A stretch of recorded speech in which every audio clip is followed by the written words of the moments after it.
Israel, America और Iran के युद्ध में क्या होगा मुझे नहीं पता, पर आज के बाद डीएनए फिंगरप्रिंटिंग में आपको कंफ्यूजन नहीं होने वाली है, मेरी गारंटी है। स्टार्ट करते हैं।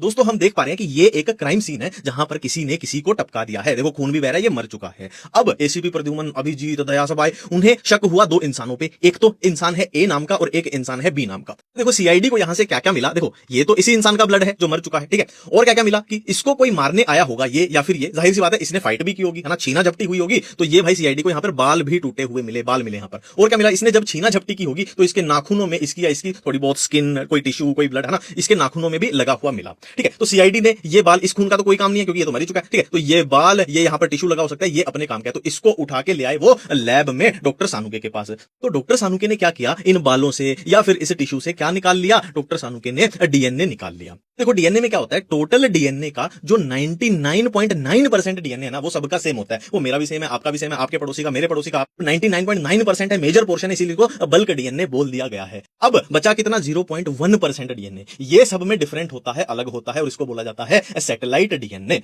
अब याद करो सीआईडी वालों को दो लोगों पे शक था, एक इस पे एक इस पे। अब कॉमन सेंस लगा लो, इसमें अलग है, इसमें अलग है, ये अपने काम आने वाला है। सीधा सीधा सवाल बनता है कि ये डिफरेंट होता है तो कैसे डिफरेंट होता है। तो होता क्या है, इस सैटेलाइट डीएनए में न्यूक्लियोटाइड सीक्वेंस रिपीट होते हैं, ये इसकी खास बात है, रिपीट होते हैं। फॉर एग्जांपल यहाँ पे 80 रिपीट हो रहा है, 80 80 80 80 80 रिपीट होता जा रहा है, ठीक है। और कोई एग्जांपल देख लेते हैं। फॉर एग्जांपल यहाँ जीएटी है, गाटा गाटा रिपीट होता है, जीएटी है, जीएटी है, जीएटी है, जीएटी है, रिपीट हो रहा है, ठीक है। ये इस सैटेलाइट डीएनए की खास बात होती है। तो अंग्रेजी में रिपीट होने वाली चीज बिना किसी रुकावट के, उसको क्या बोल दिया जाता है, टेंडम बोल दिया जाता है, टेंडम। दोस्तों अब सवाल आना चाहिए कि ये जो रिपीट हो रहा है ये कितनी दूर तक रिपीट होगा, कितनी लंबाई होती है। तो इसकी लंबाई अलग अलग हो सकता है इतने से में रिपीट हो सकता है इतनी लंबाई में कुछ रिपीट हो। कि अगर ये रिपीट 1 से लेके 8 बेस पेयर तक इतनी लंबाई तक रिपीट हो रहा है तो उसको बोल दिया जाएगा माइक्रो सैटेलाइट। देखो सैटेलाइट ही पढ़ रहे हैं ना, माइक्रो सैटेलाइट या फिर एसटीआर, एसटीआर यानी शॉर्ट टेंडम रिपीट। और ये रिपीट होने की लंबाई थोड़ी ज्यादा हो, कितनी, 10 से लेके 60 बेस पेयर तक, उसको बोल देंगे मिनी सैटेलाइट। और वीएनटीआर यानी variable number of tandem repeats. अब खेल कैसे चलता है देखो। तो अब सवाल है, देखो ये एक टेंडम है 80 80 80, ठीक है। ये मेरे अंदर भी रिपीट हो रहा है, ये मेरे दोस्त के अंदर भी रिपीट हो रहा है, ये आपके अंदर भी रिपीट हो रहा है, आपके दोस्त के अंदर भी रिपीट हो रहा है। तो भाई इसको डिफरेंट क्या बनाता है, डिफरेंट इसको बनाता है कि कहां पर कैसे रिपीट हो रहा है, ठीक है। तो इसको एक स्केल से समझ लेते हैं। ये हमने एक स्केल ले लिया। अब देखो